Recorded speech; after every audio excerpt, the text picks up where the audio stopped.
Peggy Chang. I work with Brian and Darcy at the Curriculum Resource Center on the Theories in Action Conference.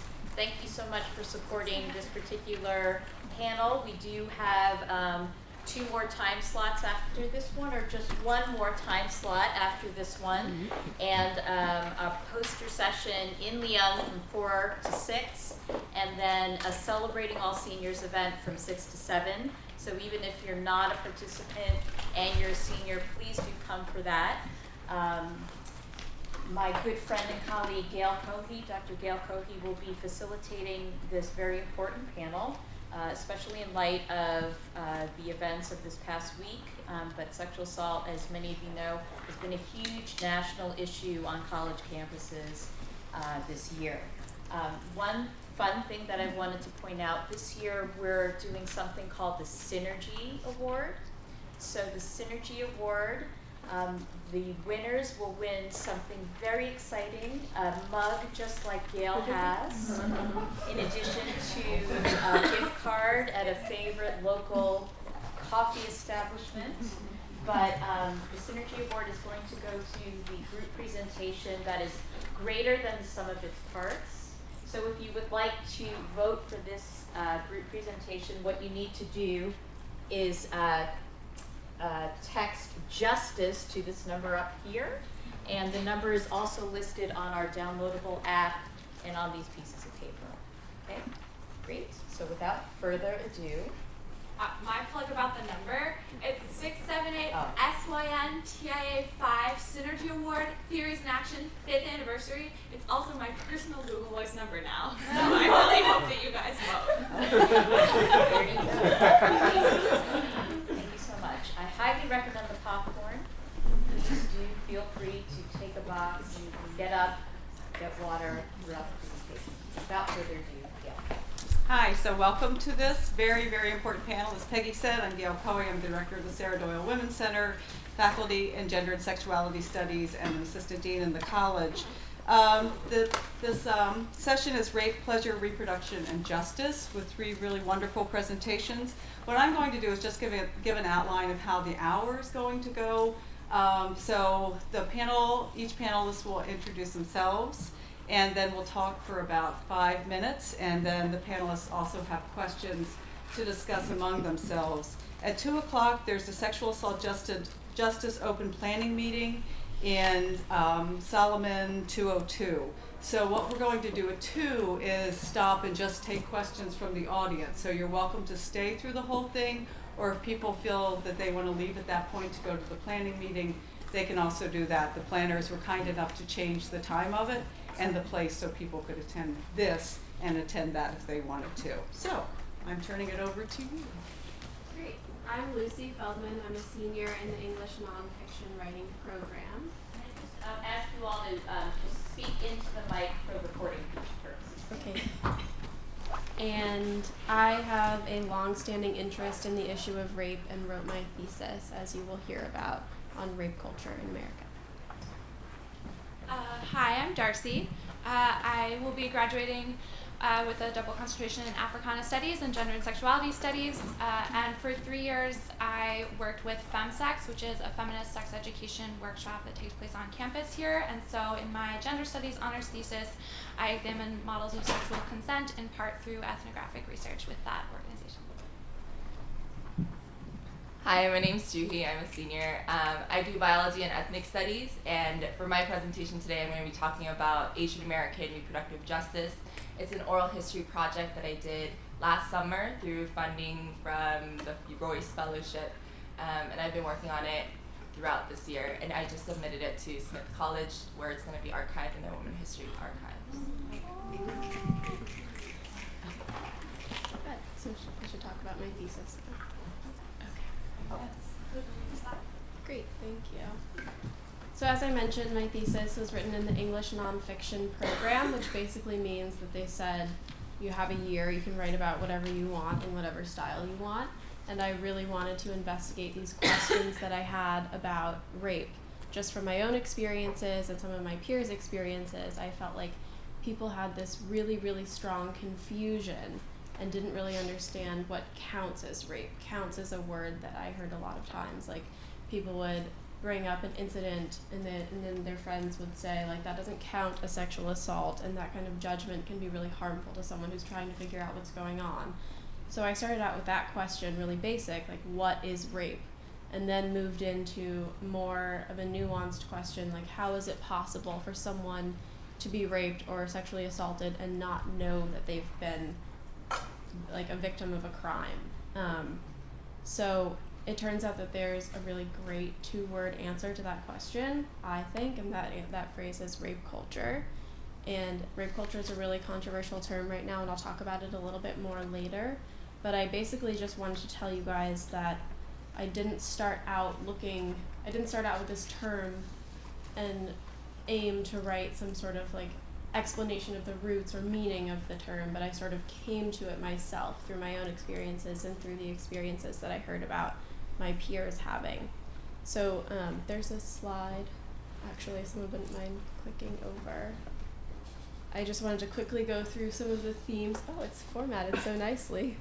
Thank you, Juhee. It didn't look like that last night. So some of the things that I covered are the definitions of rape.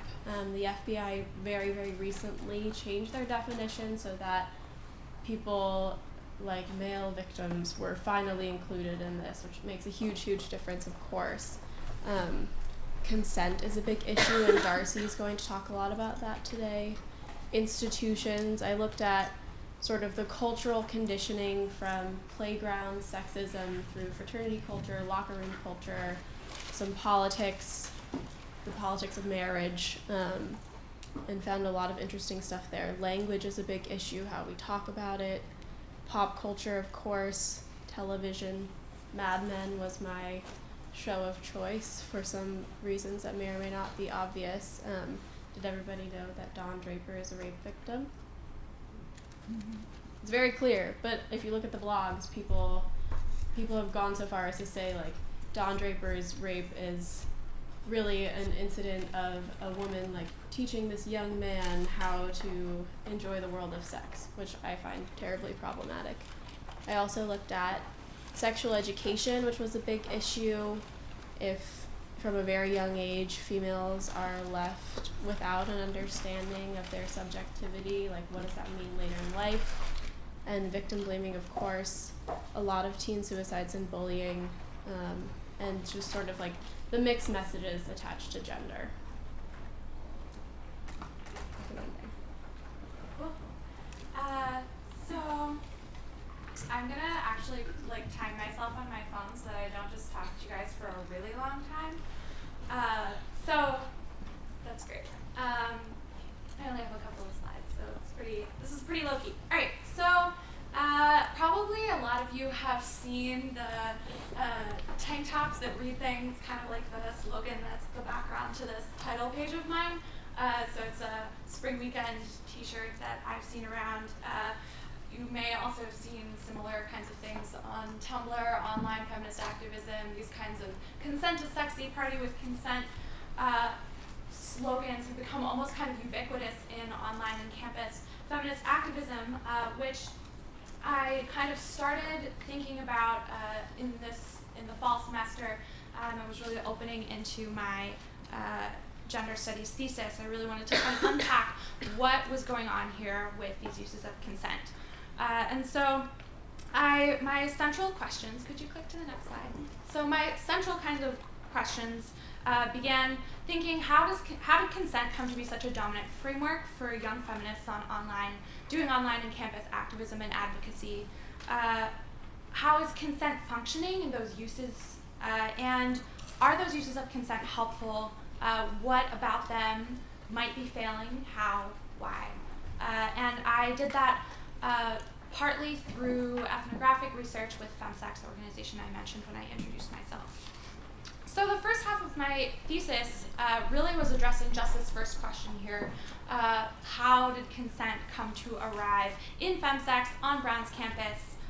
What's going on with that?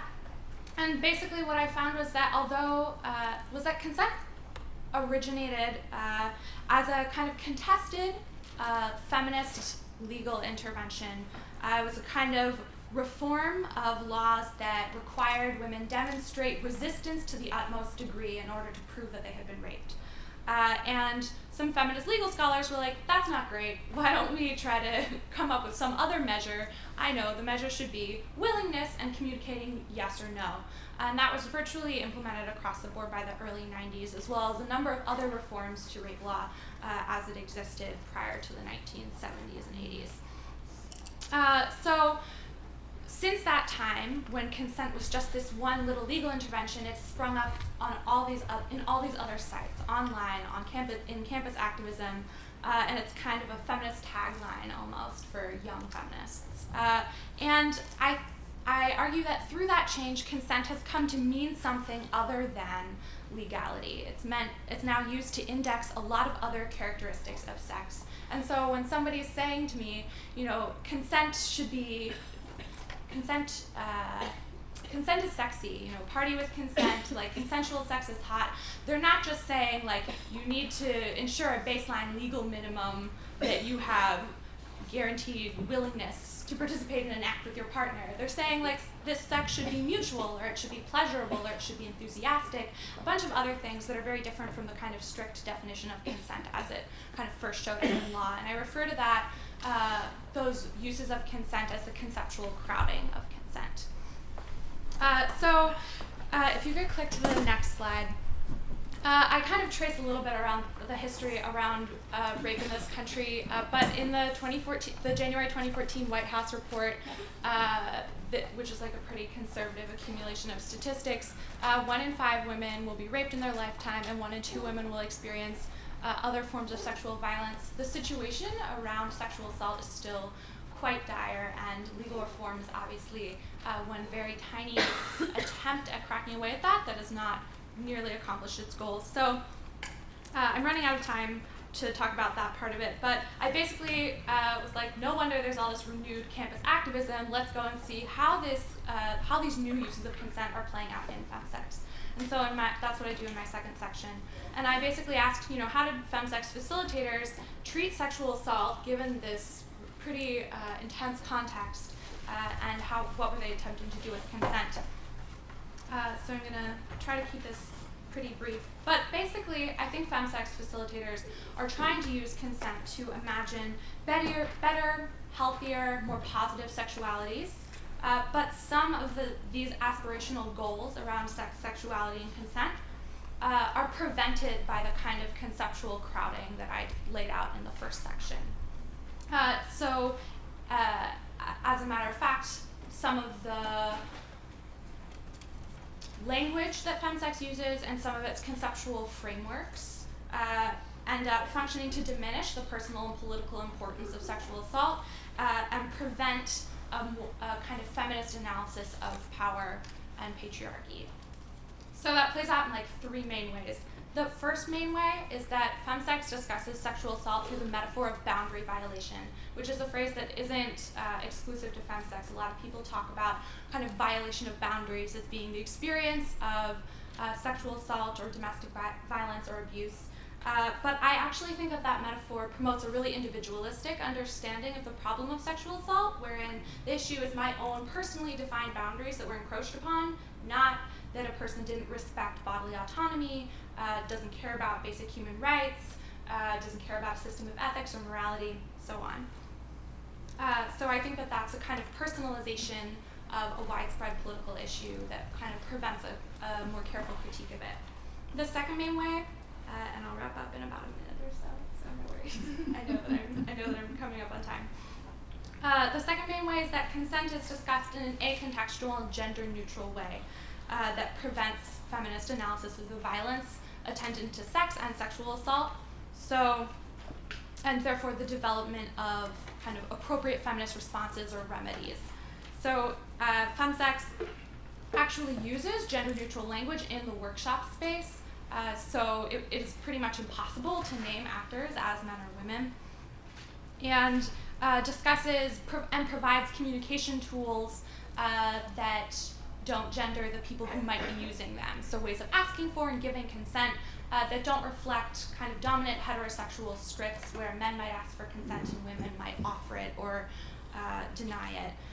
But by kind of evacuating the language of gender, FemSex kind of neutralizes the effects of patriarchy and therefore can't really say anything useful about the way that gender does usually work for some people.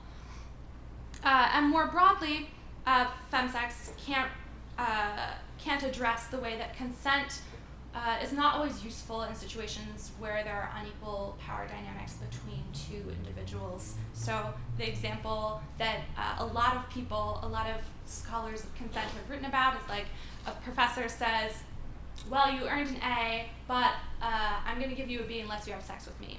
And situations like that are imbued with power and coercion, there are a lot of differing opinions about whether that's unethical, whether that's non-consensual, whether that voids the meaning of consent altogether, whether that would be different if the teacher said, you earned a B, but I'll give you an A if you have sex with me, whether it's an offer or a threat.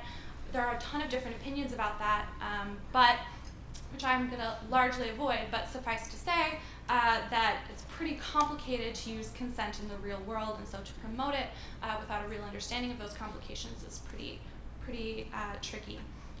And the very last thing I'm going to say is that FemSex really ignores the long-standing feminist critiques of consent as a guiding mechanism. Other feminists have been saying things about how consent doesn't map onto power relations for a really long time now. FemSex kind of creates this vision of how consent could be useful in the world, saying, encouraging, for example, participants to ask for consent before hugging each other or before asking really vulnerable questions, by asking participants to do an activity where they imagine a world where there's more consent. FemSex really wants to use consent as this kind of feminist ethics without considering, A, the feminist critiques that there are relationships of power and consent isn't always going to be helpful in negotiating those, and B, even if we could create meaningful conditions for choice, is that the best we can imagine? Is that people are kind of floating around, making decisions in their own best self-interest as individual actors? Is that the vision of society that feminists really want to be promoting with consent as a kind of social ethics? So I'm going to wrap up now because I've talked to you for a long time, but if you have more questions, we can talk about it later. Thank you. I got it. You would, Yeah. Okay. I just get antsy when I sit down. Okay. So I just wanted to give you a background on how I came to my particular project. It's really funny that Darcy talks about FemSex because that was one of the things that I tried out last spring as a junior. Because I tried out this thing of feminism on campus. I did WPC things. I did FemSex. I joined feminist groups. Decided that I hated all of it and didn't want to do feminism and kind of checked that off my list. Which is funny, but I think it really speaks to how feminism is framed on this campus. And I don't think I really came to ideas of the feminism that I identify with until I read a book in Lundy Brown's class. It was called Killing the Black Body. It talks a lot about Black women's reproduction in the context of broader historical things like slavery, economic injustice, welfare queen, right? And all of those things were somehow inherently tied to the Black woman's body, which is not something that I had been familiar with before. And of course, as an Asian American person, I come to this and always ask, what about the Asian Americans? Where are we at? What about Asian American women and their reproductive capabilities? And so my guiding question for this oral history was largely, oh my God, I'm shaking. Okay, how do questions of bodily autonomy and reproductive justice work for Asian/Asian American women? And that fundamentally gets at the question of, do Asian American women in fact have anything special to bring to the table? Or is it just a subgroup of women of color? So can we just examine Asian American women through the lens of Black women? Can we examine Asian American women through the lens of Asian Americans? Do we really need a specific critique that's brought by Asian American women? And that was kind of a question that I was trying to get out through this oral history project. Okay. So the answer is yes, obviously. So there we are. And I think one of the biggest things that I came upon was war and immigration. And I think a lot of Latin American women and scholars would agree that that's kind of a very prevailing theme in terms of colonization, power, military invasion, things like that. I just wanted to highlight the fact that a lot of these are like from my like personal experiences and my personal like understandings of things. So it's kind of limited more so towards Korea, but there's obviously been war in Asia for a long, long time. A lot of conquests in Asia, starting from Spanish-American War, the Philippines, Japanese occupation following World War II, Korean War, 1950s, and then Vietnam War until 1975. And a lot of the times, these rhetorics around war are integral, tied to women's bodies. I'm sure a lot of you are familiar with the rhetoric of like penetration of land, right? Or rape of the land. Colonization is somehow tied to, like, the women's bodies are somehow like imposed upon the nation. And so when you're conquering land and conquering a country, somehow there's also obvious military invasion and sexual assault or rape of the local women that happens as well. And there are those parallels that run through all of these wars. So this is like an image of a war like film, Japanese war bride. On the left you have the Korean war bride with her white military man. And a lot of these pictures kind of depict how Asian women were viewed in the 50s and the 60s because Asian immigration was essentially barred from the 1924 Immigration Act until 65. So you have no influx of Asian immigrants except for in particular cases. And one of the exceptions that were made were specifically for war brides of military veterans. And so these are how women are getting into the United States, and that's the dominant trope of Asian women in the United States. So just keep that in mind. Also the quote, it comes directly from a Korean military newspaper in the 50s, depicting how American soldiers, or at least the writers of that newspaper, viewed Asian women and the Korean women around their military bases as largely rapeable or willing bodies of sexual practices with the military men. Okay, so this all ties to reproductive justice somehow. So a lot of the topics that I've talked about is historical and really academic. It's not really talking about things that people are dealing with today in Asian American reproductive justice. So to find that, I went out to the West Coast where all the Asians were located. Literally, all the Asian American reproductive justice activists are in Oakland or LA because that's a lot of where the immigrant communities are at. Did a lot of oral history interviews there with the folks who identified themselves as reproductive justice activists. And I think that was really interesting because this is an example of how an organization identifies reproductive justice.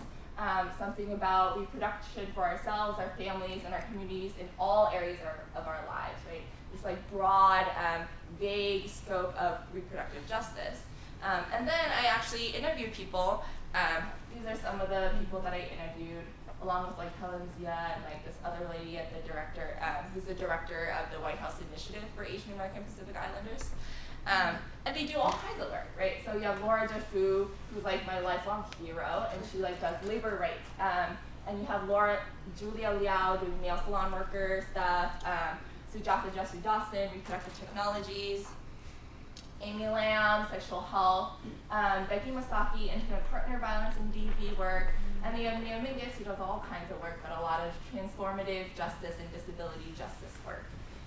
Transformative justice is kind of this push against prison or push against accountability, new ideas of accountability. So not relying on the state prison system, and kind of looking for community models to deal with violence. So it's a lot of different folks who, maybe sexual health and intimate partner violence, but also Mia Mingus conceptualizes herself as a reproductive justice activist. And I was really interested in how she defined reproductive justice for herself. Okay. So this is also another model that I've used in a lot of different presentations around reproductive justice. And I think it really exemplifies how reproductive justice is kind of more of a lens than a term. And I know that's kind of a little vague, but it's kind of about how reproductive justice allows you to look into and examine other aspects of injustices in our society, right? And so looking at reproductive justice through workers' rights might lead you down paths of the Renaissance Hotel and pregnant women who are made to work and perhaps have miscarriages, right? And so it's just a lens, it's not kind of like a term to define or have a strict boundary around. And I think that was something that was really important for me to realize in this project. Okay. I don't know if you want the questions up there, but I have them. Well, there's the question. That's amazing. Which is really, I know you all had divided this fairly evenly, but I know it's going to go different ways because probably you two said more than you got to say at first and then other ones. So, first question, how does language function in your project? I think the term that I would like to talk about again is rape culture. It is a controversial term. A lot of people are talking about it. There are some compelling arguments against it, as in how can you really enact change against a broader culture? Isn't it better to point to specific things than to say like it's in the air and it's unstoppable? Also, why wouldn't we just describe it as sexism or patriarchy? I think those are valid, but I really do think as someone who is a survivor of sexual assault, it's a really, really useful term for me, just to think about all of these forces that sort of converge. And I think the fact that it has the word rape in it is very important because rape is a term that a lot of people are just like very afraid of using. Even our own university misconduct policy uses the phrase non-consensual sex, which is stupid. I can't think of a better word. It's just really stupid. Like if we're talking about rape, we need to talk about rape. So I love that rape culture has the word rape in it. I also think that like it is a cultural problem, and I mentioned in my slide earlier just all of these different factors that really come together and affect survivors of sexual assault, affect people who know survivors of sexual assault, and people who know nothing about survivors of sexual assault but probably do know people who have gone through these things and like don't recognize their own complicity. So I love the phrase, and we can talk about it more in the question and answer if you want to. But that's my brief argument for the use of the phrase rape culture. So language in my project probably seems pretty obvious, and like unpacking the different uses that this term consent has, what boundary violation means.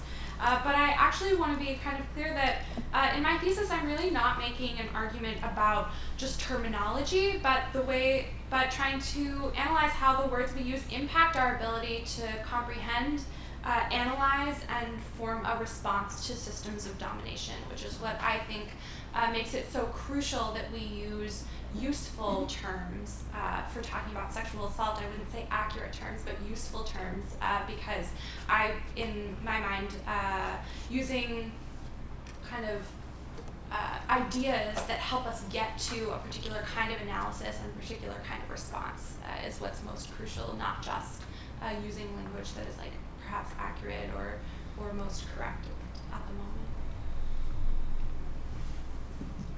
Hi. Okay. So my word that I chose to talk about was choice. I'm sure a lot of people are familiar with like the pro-choice movement, the rhetoric around choice, right? I choose to have an abortion, I choose to love my body, etc.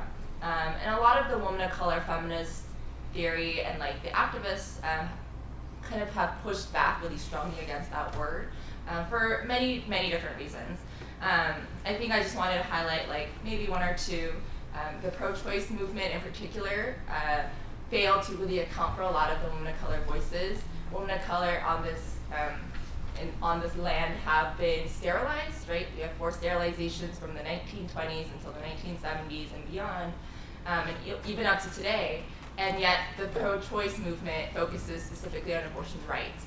And so what does it mean when you have an entire movement focused around the ability to choose to not have children, when you have people who are not even able to choose to have children because of the social circumstances surrounding their identities and their oppression? Another idea is that a lot of the times feminist rhetoric is really about like choosing and empowerment in this like individual manner, like individual liberalism, right? Like if I choose to not wear a bra and if I choose to love my body, then I will be liberated. And if we all individually chose to do these things, and if we were all individually liberated, we would somehow be collectively liberated. And that's kind of really a false idea, right? Because it doesn't really address the underlying systems of social oppression. And so I think that was kind of a large criticism of, that women of color brought to the table, and I think that a lot of Asian American reproductive justice activists do as well. So I don't know if you want to put the question up there, but the next one was, what lessons from your specific case study apply to other movements? Do you want to take this one first? Yeah, I'm happy to.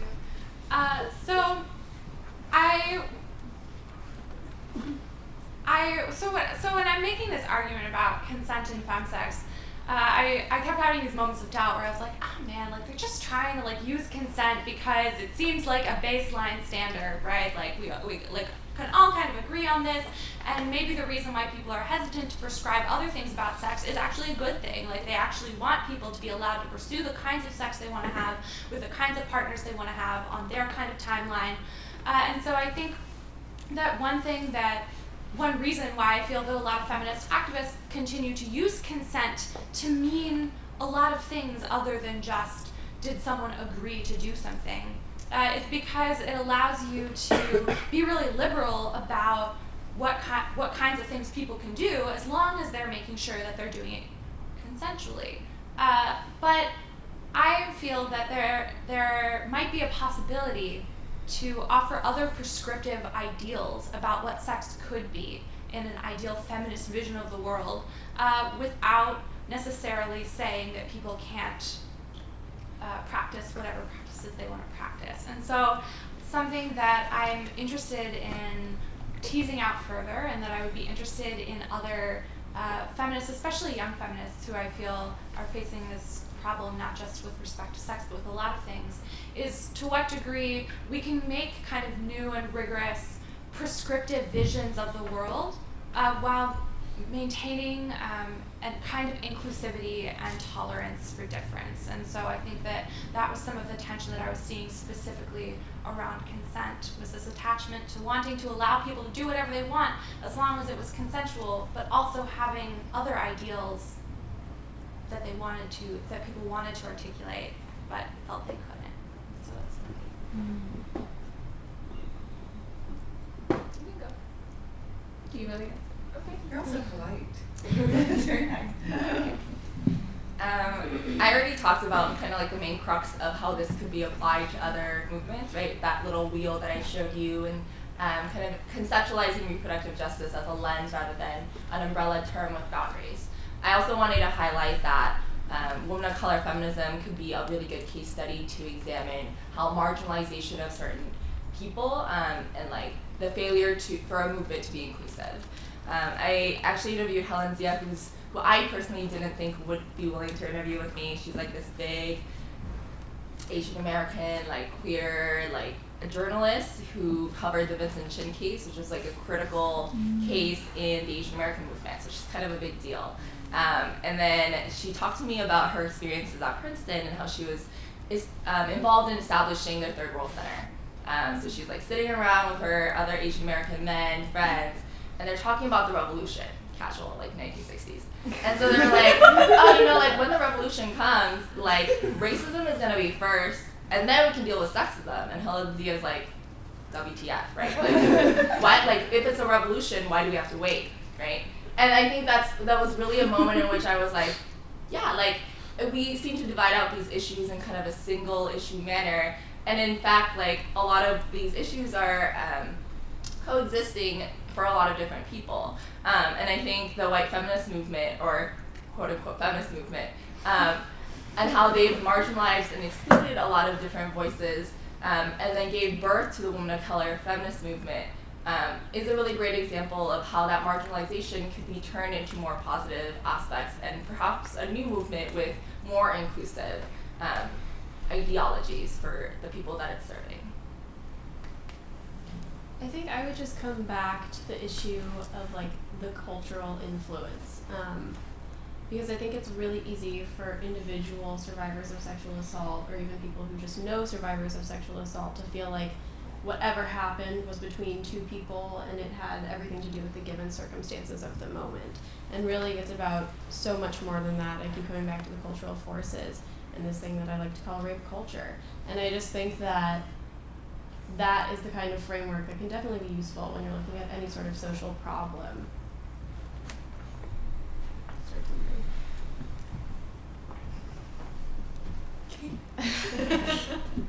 So what was illuminating or challenging about the methods of your project? Can I go first because I have like a slide on it? Yeah. Yeah. I know, sorry. Didn't tell you guys. Okay. So this is my slide. I just have a slide because it's like a long quote. So obviously it's an oral history project. I have to put some people's like quotes up here. No, like to like pay them respect. And so this is a quote from Lisa Ikemoto, who's a law professor at UC Davis. And she does reproductive technology work. And like, she's like this big law professor, and so she says, at one point, her friend and I had this dream that we were going to create a history, like a reproductive justice history of Asian American women. There's hardly anything out there, and I thought, God, I would love to be able to go out and interview people, but if you're not an anthropologist or a sociologist, it's really hard to do that. I mean, you need somebody who's been trained to do it. And here I am, biology major, like holding this like voice recorder and like listening to this law professor. I have zero experience in oral history. Literally read it from a book, Googled some stuff online, and like put together like a consent form, right? Very sketchy. And I like go, and she like offers to speak with me. And she somehow views my interview process as a legitimate form of academic research. And I think that was really interesting for me because she herself does, like, she delineates, like, what the qualifications are for how, like, if she wanted to feel comfortable doing this, she has this really high expectation. And yet, because I have the backing of an academic institution behind me, Brown University, as well as this fellowship and somehow some kind of, like, legitimacy, she offers to interview with me and also kind of is thankful that I interviewed her for this project. And I think that's the moment in which I really began to examine how much does my affiliation with Brown University, perhaps not as far as coerce, but kind of egg people on or like pull people in because they feel that they need to be included underneath this oral history project titled Asian American Reproductive Justice. And maybe if they're left out, they wouldn't be left in history or viewed as legitimate because their work wasn't documented by this academic institution.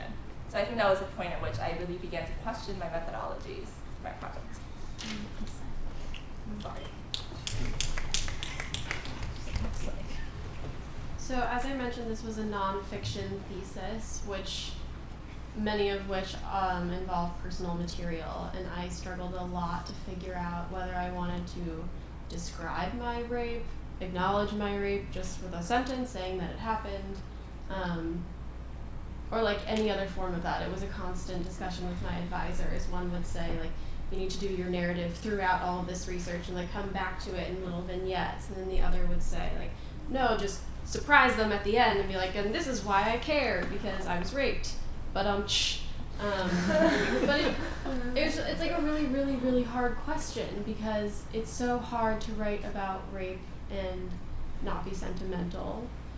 I lived in complete fear of sounding whiny or that I would be judged as like just another girl who's had this problem and like wants to whine about it.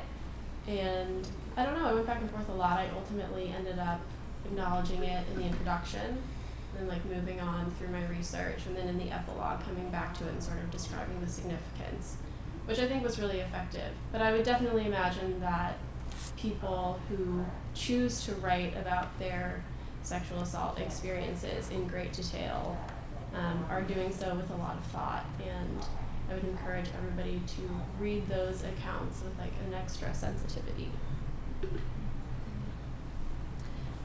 So my methods are a little bit mixed because luckily in gender studies I don't have to adhere to history's methods or anthropology's methods, so I was just chilling in the middle, using a lot of words and thinking aloud.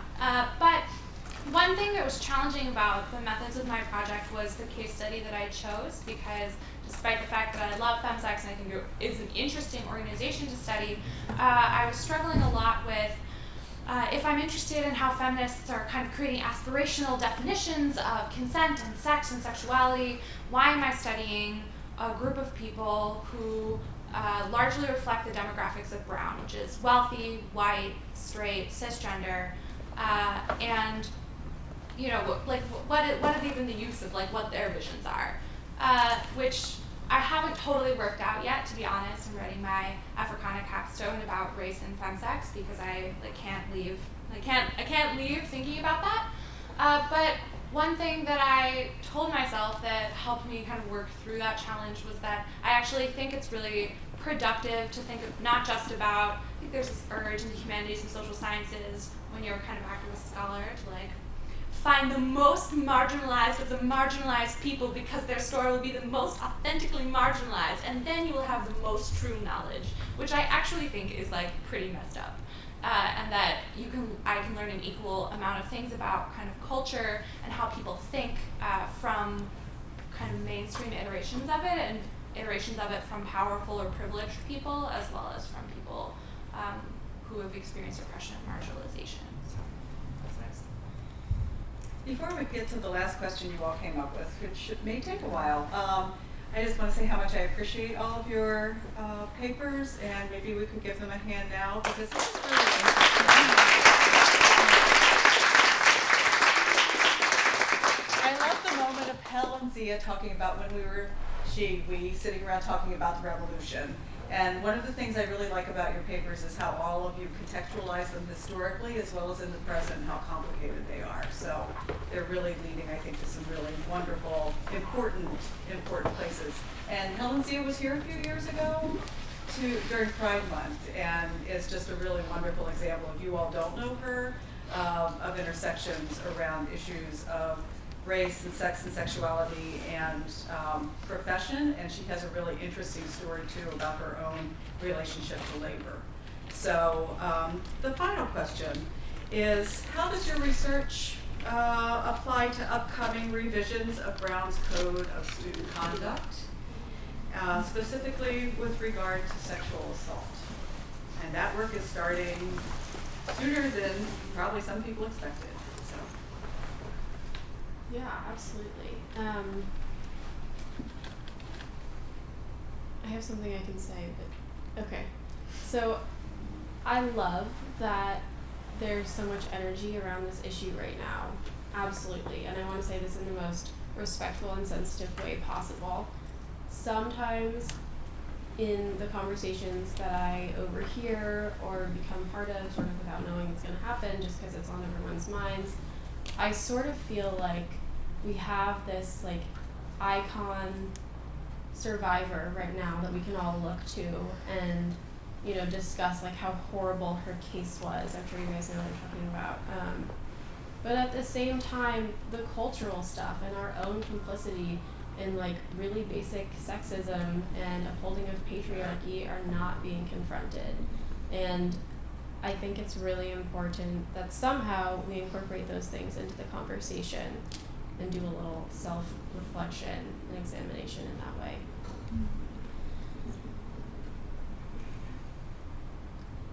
Yeah, I really agree. I think that something that is really striking to me about the context of Brown specifically, and I really wasn't sure how to present this in my thesis, so I just kind of said it and left. But there's this kind of mythology around Brown as being this really open university, we have naked parties and we have all these consent t-shirts and look at us, we have such a celebrated open and accepting campus culture, and the really real ways that institutionally Brown excuses and accepts sexual assault, and the way that our statistics of students who experience sexual assault and other forms of sexual violence and harassment are pretty much the same as every other university. And I think that tension is really interesting to me, especially thinking about how many student groups, how many students, and how much material our campus kind of produces around sexual health and sexuality and a wide variety of kind of related topics, without doing actually very much to even talk about sexual assault, let alone advocate for changes in policies that are right now inadequate. So I think that that's a tension that I am really interested in people kind of making the connections between, that it's not just, oh, look here, we're fine, we're happy and great, except for this like really shitty thing over here. I think that kind of mimics the way that victims and survivors of sexual assault are already kind of pushed out of conversation and are rejected or further victimized. And I think that I would like to kind of blend those two conversations a little bit more so that when we're talking about sex, we also have in the conversation violence. Okay, so I'm an ethnic studies concentrator, and so I see race everywhere.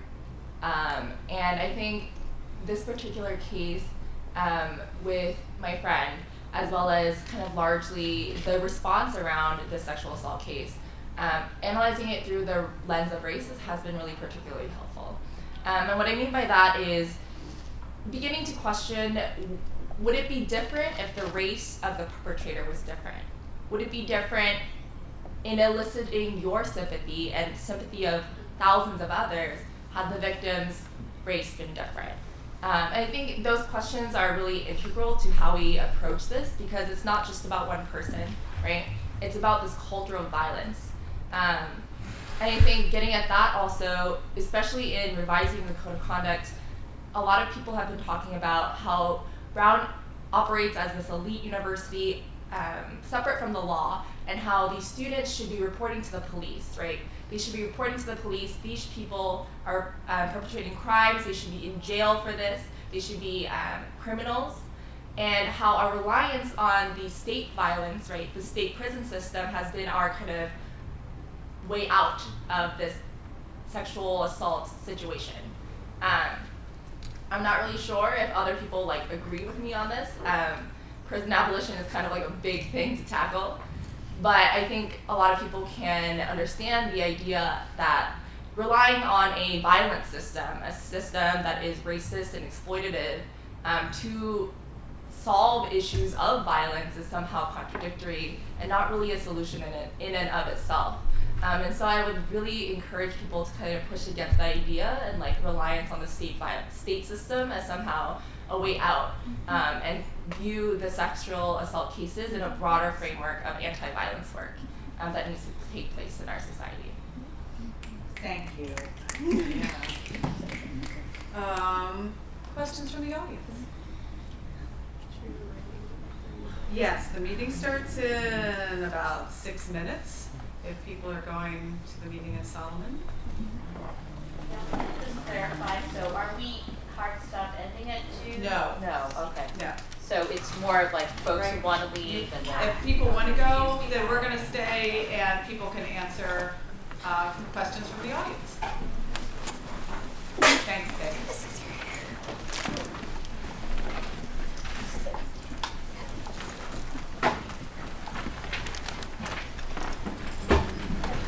I have a question for Darcy. Did you already talk about the violation of boundary sexually and FemSex at all in this conversation?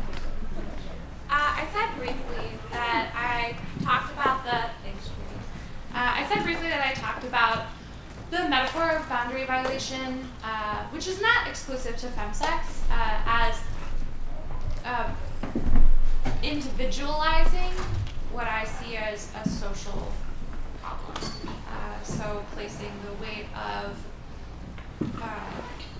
doing two things actually. The first is kind of lumping in sexual assault with other forms of violence, which serves a particular purpose for the violation of boundaries section, in which everyone is required to share a story of a time their boundaries were violated. And so a lot of people who have experienced sexual assault will share that narrative in that section, but other people will share narratives about domestic violence, abuse, and things like emotionally manipulative friendships, for example. But I think that lumping sexual assault into a term that includes other kinds of violences kind of prevents a specific understanding of the very specific harms that attend sexual assault. And then the second problem with the metaphor of boundary violation has to do with placing the harm of sexual assault in someone's own individual, personally defined boundaries that somebody happened to transgress, as opposed to what I believe is a more accurate representation, which is that it's a violation of bodily autonomy, of human rights, of international law, and something that is not specific to me and my own individual senses of limits. Do you all see this? I'll ask a question too, because of the theme that keeps coming up, which I think is really an excellent one. If you see this movement away from, I mean, one of the criticisms of certain feminisms in the last probably 15 or 20 years has been that individualism and concentration on the self. So do you see, I mean, it seems like through all of yours, you're seeing a move away again from the individual idea of oppression to at least some more attention again to the institutional, the violence of institutions, or the connections between the personal and the larger context. I don't know if you see that among students or you seeing it in your reading. It feels like that moment to me again.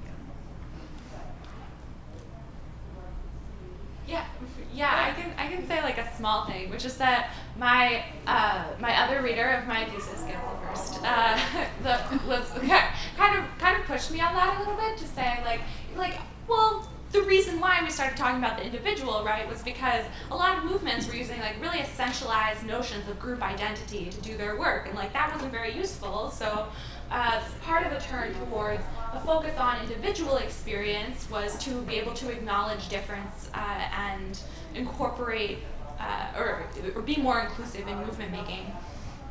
So like, isn't there something that could be redeemed about a focus on the individual? Like, is a focus on the individual necessarily a kind of project in neoliberal feminism? You know, and so I don't really have an answer. I was just kind of like, thanks, Meg. That's a great question. But I'm wondering, for me, I think it's true that my project like points away from the individual a little bit to say, actually, we need to do more than just analyze our own individual experiences of violence in order to get to some kind of political analysis and mobilization. But I'm not exactly sure like where the line is in terms of like consciousness raising and individual understandings of violence.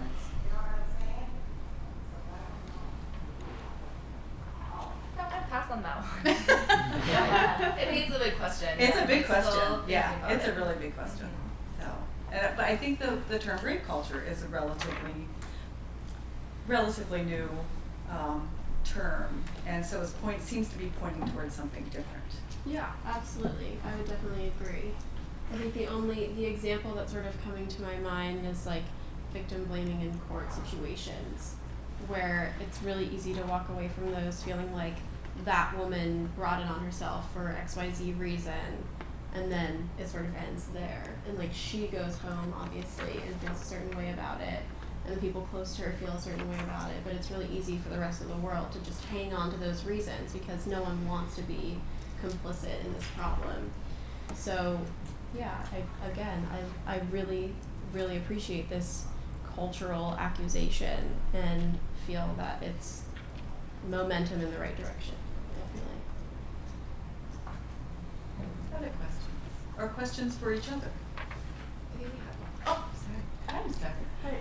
So, I think when it comes to justice movements like this one, or like any other justice movements that talk about race or class or whatever, there's always a certain set of frameworks and vocabularies that activists use to talk about their issues.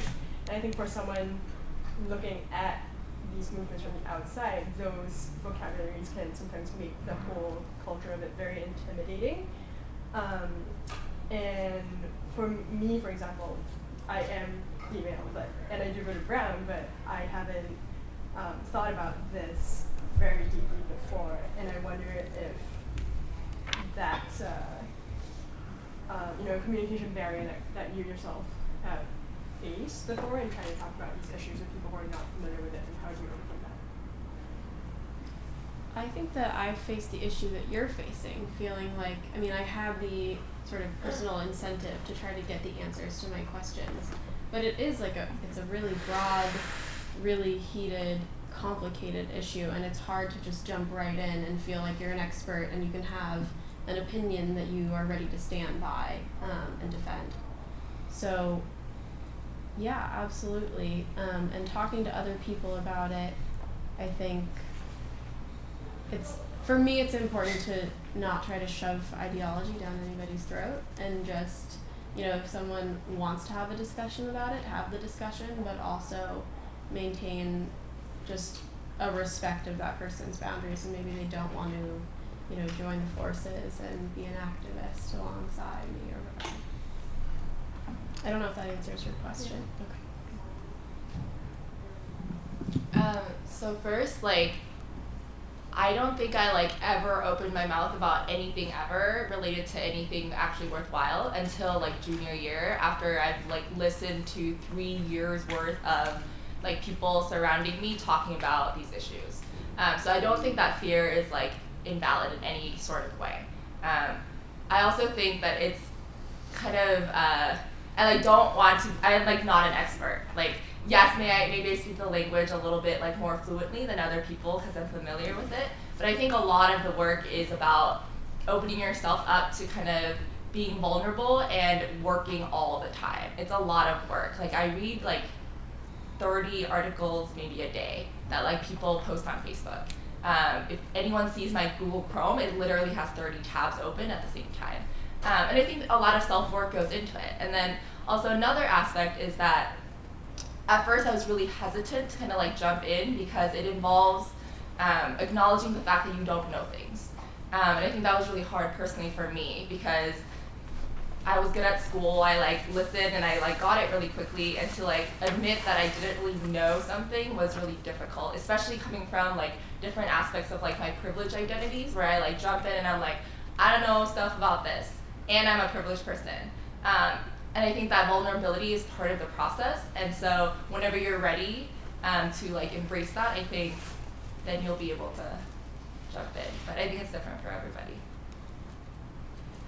I also think that sometimes the most insightful comments of my life come from my mom, who did not go to college and is has not read my thesis yet, and her perspectives about as someone who's experienced different kinds of violence in her life, are just so profound. And I think that to a large degree, sometimes what sounds like fluency is actually just a lot of jargon that people have accumulated in order to have infights in academia about things that are not problems for the rest of the world. The rest of the world is just yeah,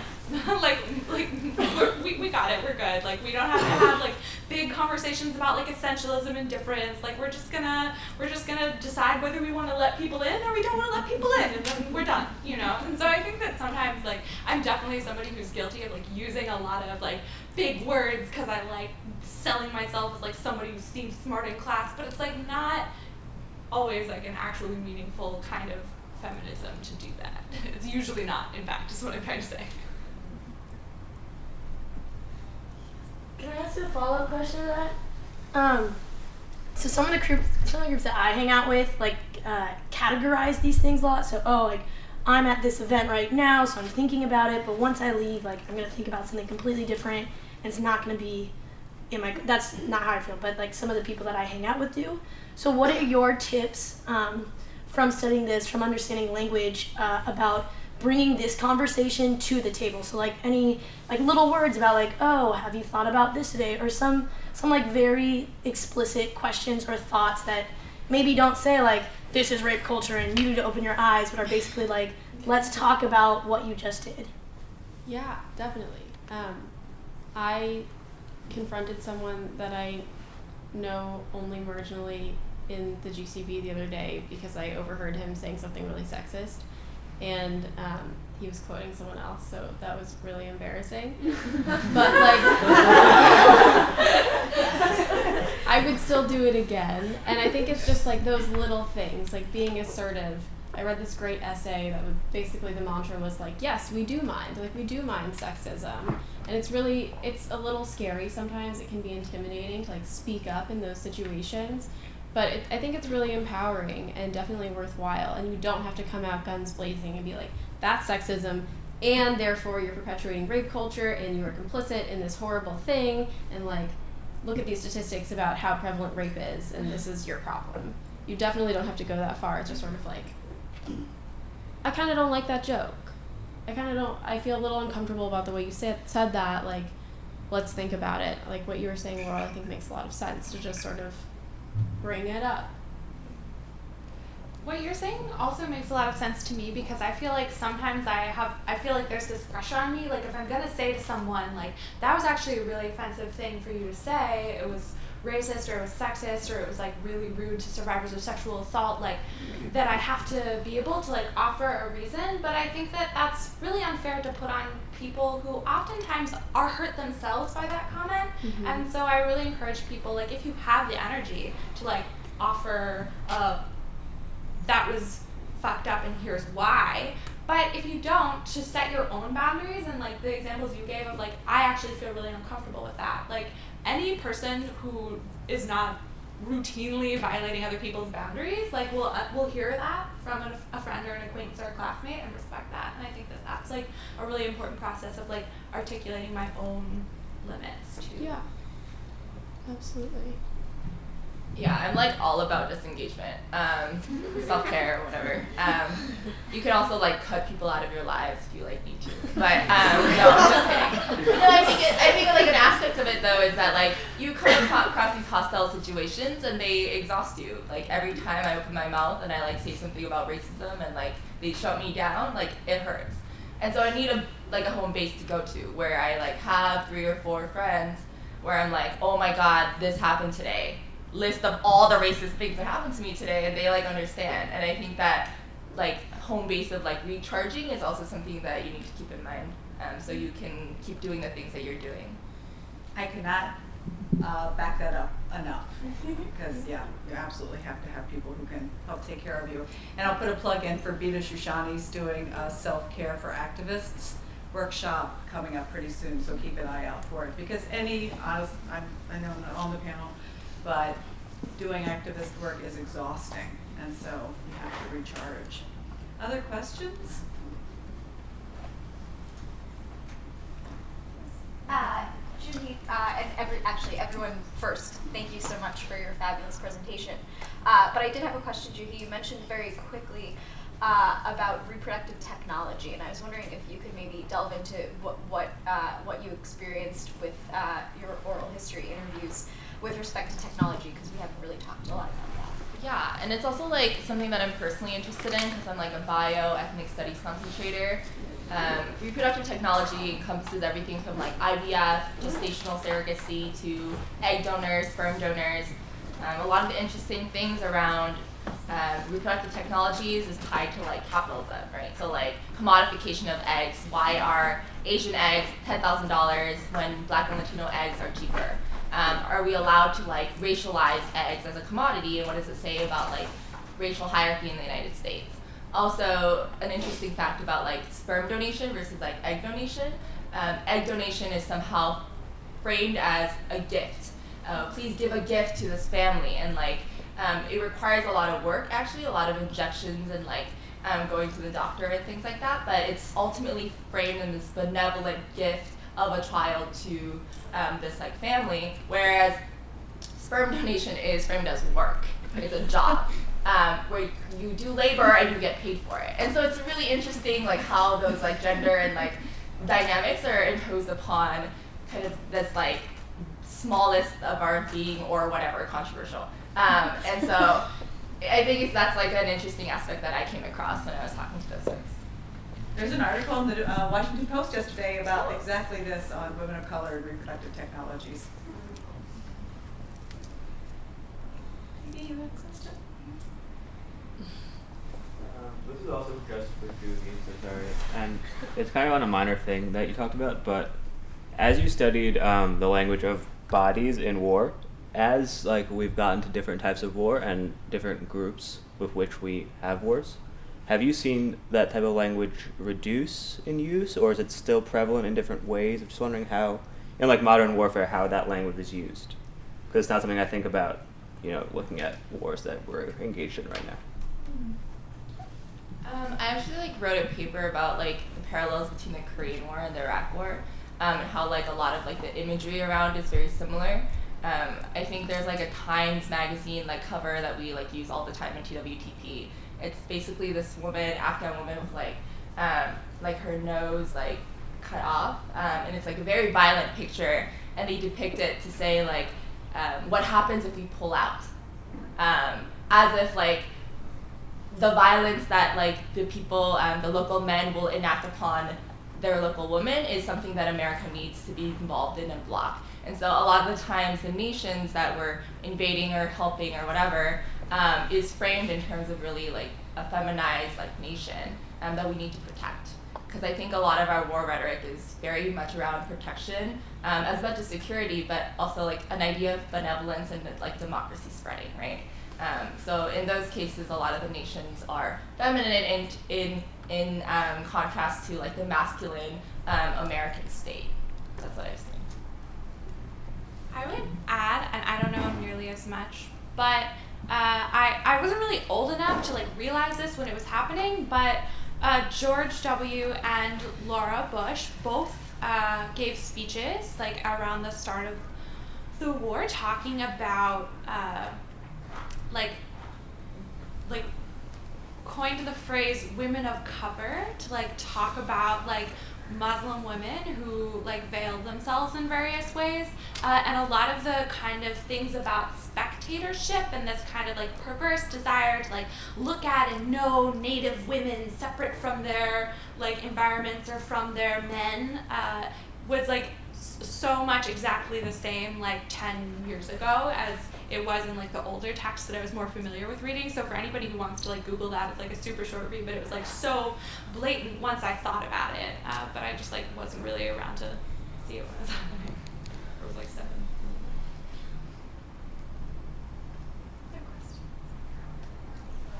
Yeah, I have a question about, and I guess this is mostly related to Darcy, your project, but also Lucy and Judy. I'm sure you have things to share as well.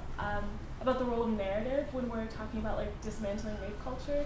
I'm thinking about violation of boundaries and the idea that sharing a narrative is claiming an experience and somehow gaining power over it, or that being a productive thing. And also, Lucy, what you're talking about in terms of writing your thesis, and also what you're talking about in terms of Lena coming forward and sharing her narrative and kind of sparking a movement is how that timeline is kind of being laid out. And so I'm wondering what y'all think about the role of narrative and the tension between bringing visibility to an issue or giving people space to talk about something they might not have space to talk about otherwise, and how those narratives function and maybe get co-opted, or why, or the impulse for people to need to express themselves as if that's always a productive thing. So Yeah. That's a really good question.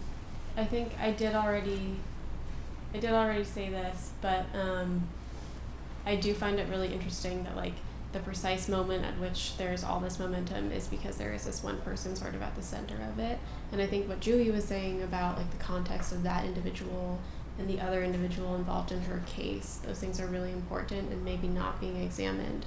So I would say sometimes maybe it's not that great to have these narratives be the cornerstones, because individualizing a larger issue, like we've talked about, is essentially problematic. But it is sometimes also really important to get those narratives out there to get people's attention and to humanize things that otherwise you might just sort of close your ears toward. So I don't have the perfect answer, but I think it's a combination of both. I think that something I'm struggling with about narrativizing sexual assault is that there are already a lot of narratives about sexual assault that I perceive the media to produce and people to consume in an almost kind of pornographic way. There's this there's this way that really horrific instances of violence against women are retold and redisplayed over and over and over again, oftentimes in kind of mainstream media. And I think that the way that people consume them is to kind of take, sometimes, I think a lot of times it's like concern and people want to know what's going on, but sometimes there's this kind of underlying urge to like want to participate and like know everything about the kinds of violence that a woman has experienced. And I'm not going to like try to psychoanalyze that or whatever, although I could. But I think that I struggle with like what it means to like want to produce more narratives about sexual assault in order to like garner sympathy for victims when like there are already victims who get exploited by the narratives surrounding their assault. And so that's obviously like really differential depending on like the specific circumstances of a given victim's violence and also like their identities and their social position. But that's something that I don't have an answer to that I'm struggling with right now. We have time for one more question.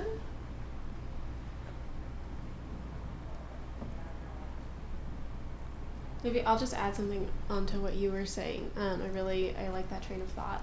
I think it's really important to like pay attention to who's doing the narrativizing, like who's telling the story. Because you can read, like Darcy was describing, I mean, you can read like in the newspapers, the verbs, the adjectives that describe victims are sometimes really gendered. This is something I found in my thesis. I think one of the more poignant examples was like the Central Park jogger case, this woman who was beaten nearly to death and raped, and like one of the words describing what was done to her body was caressed. And like that's never... Yeah, that's never. And how that's racialized never, that ever, one is, yeah. just to put that one in there too. Absolutely. So I think definitely if you're going to consume those narratives, pay attention to where they come from. Well, thank you very much. Thank you for really 3 wonderful papers.